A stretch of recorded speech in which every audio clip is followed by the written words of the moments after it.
All right, I have some hot off the scientific streets data regarding your mental health that you are never gonna believe. You may want to sit down, by the way, just in case. Here we go. Living a healthier lifestyle makes it harder to be depressed. What the hell did you just say? Crazy, right? And I guess since we have some spare time after that shocking reveal, we can talk about why and how, especially since that depression thing has been up and to the right only for all of recent history. Let's go. Yo, yo, yo, what is up? Welcome back to another week of How to Health. My name is Kevin. I run liftingbalance.com, where we take aim at all things health and longevity and do it in an odd, weird, interesting, and highly sarcastic way. Today we are talking about that mental boogeyman that we have all crossed paths with at some point or another on this beautiful floating rock. And the fact that we all have more power than we think when it comes to limiting the amount of encounters we have with this nefarious character hiding within our cranial cabinets. We are venturing into the depression lifestyle connection. And in case you had any doubts, we are going to explore today how there is in fact a strong, somewhat suspicious association. One that becomes even more suspicious when considering the simultaneous rise in rates of chronic depression and the ultra-processed, ultra-sedentary, ultra-stressed lifestyle. And as we'll see today, even having some scientific causal implications, which is both a good and bad thing. Bad because it's happening, but good because we,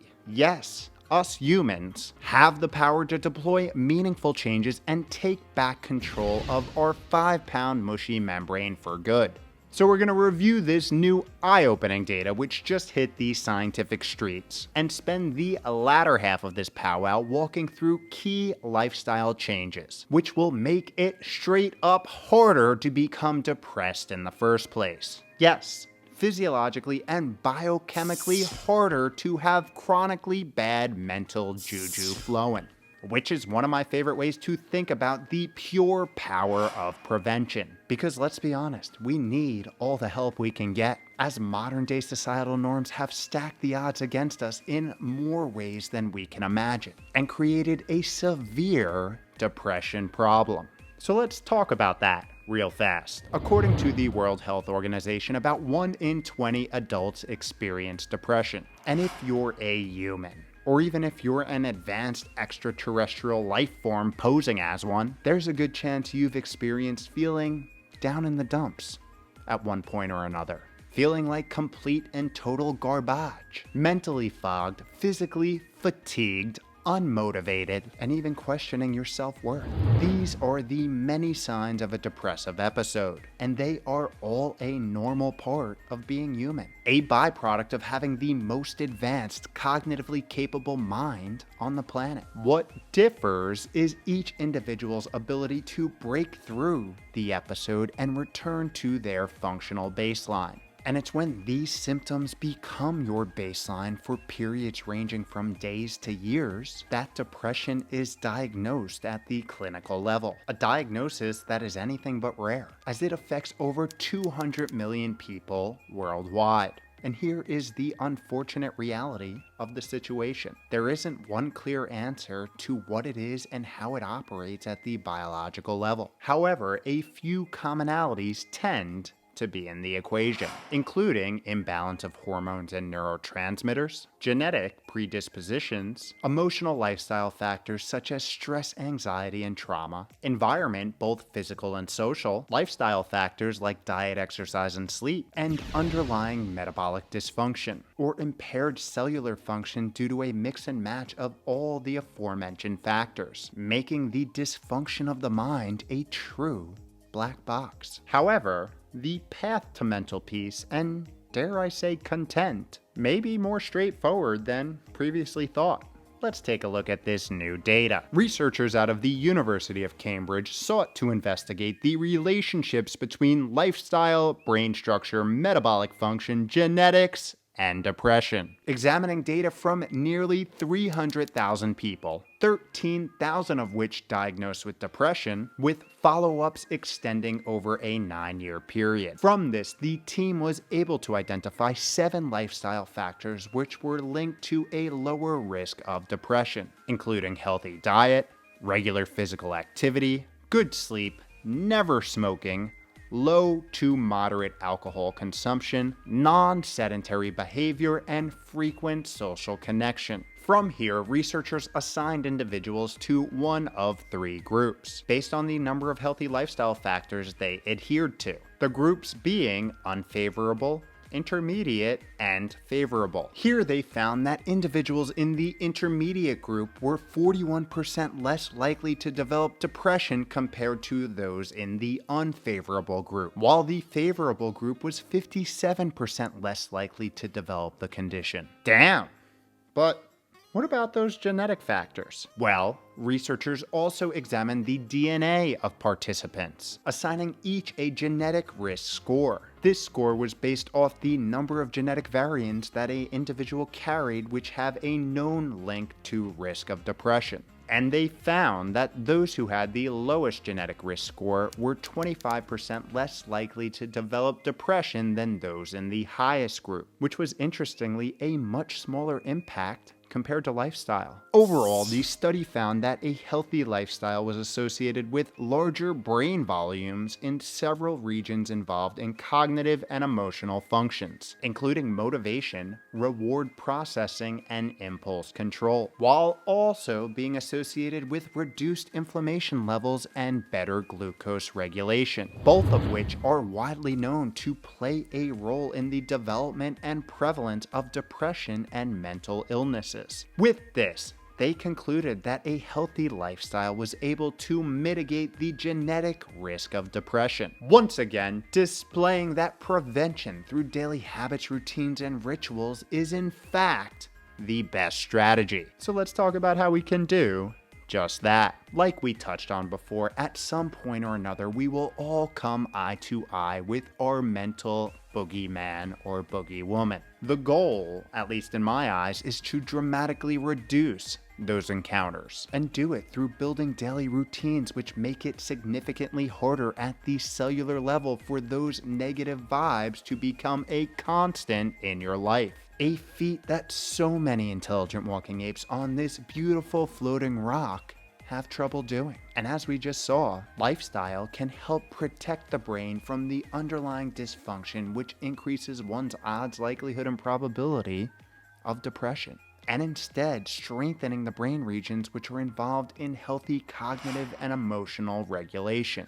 So let's talk about ways to make it physiologically and biochemically harder to become depressed. And keep in mind, it is 100% normal to get worked up at some point or another. That's just a byproduct of being the most cognitively capable organism living in the most prosperous time this planet has ever seen. We are emotional creatures with ever-advancing social constructs. For the first time in history, not having to spend all day completing tasks to ensure the survival of the species. So instead, we create imaginary scenarios in our head based off some triggering stimuli that we just scrolled upon on our nifty distraction devices.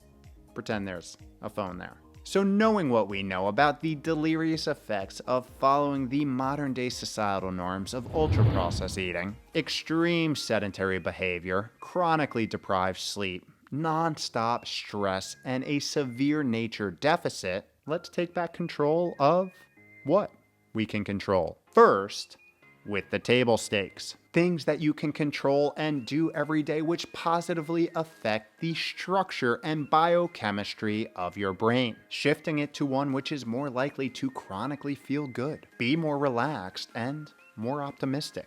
We're talking about diet. Because real whole foods not only provide the building blocks for your cellular self, but also the proteins, peptides, hormones, and neurotransmitters that allow your cells to operate efficiently, modulating energy metabolism and the function of the oh-so-critical mitochondria. also being a main controlling factor for longevity liability numero uno, chronic inflammation. Speaking of inflammation, we next move to one of the best anti-inflammatory interventions that you can deploy: exercise, or as I like to say, badonka-donking.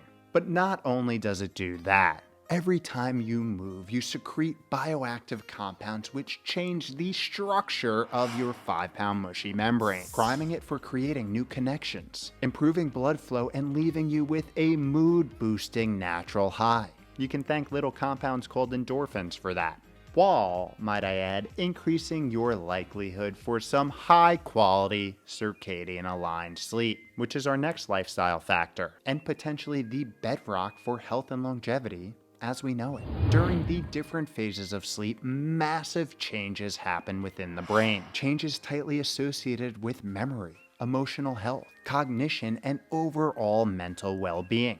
It's where the brain cleans itself of all the neurotoxic waste that is accumulated as a byproduct of being the most cognitively capable organisms on this planet, leaving you refreshed in the morning. But all of this does not happen to its true potential if it is not aligned properly during the night. This timing is critical for regulating biochemical signaling, including hormonal signaling throughout the body. So prioritizing 8 hours of sleep between 9 p.m. and 9 a.m. each and every night is super impactful for your mental health. And one of the best things that you can do in the morning to align your circadian rhythms, boost your mood and energy is go outside and get in some nature, as it will not only kickstart your internal body clock, but also boost your mental state.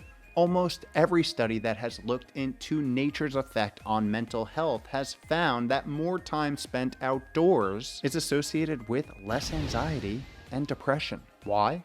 Likely because that's where we evolved, out and about in the elements, and we have deep biological ties to it. Thus, we feel better when we're outside. So it may be a good idea to make it a part of your daily rituals. These foundational components are at the very core to improving cellular and metabolic function throughout the body, improving mitochondria function, controlling inflammation, modulating excitatory and relaxatory neurotransmitters, regulating hormones, blood flow, and thus the structure and activity of our 5-pound mushy membrane. And if it sounds like a lot, do not worry. We have deep dives on all of these core interventions linked in the show notes below, because they all rightfully warrant a 15-minute odd, weird, interesting technical deep dive. The key here with any interventions that you try to implement is to make it sustainable. So pick one habit at a time and slowly incorporate it into your everyday rituals. That being said, there are a lot of ways to get a 2 or 3 for 1 special. For example, eating one nourishing meal a day outside, or taking a circadian aligning morning movement walk in some nature. There are a ton of ways to get creative here. So pick something and get started.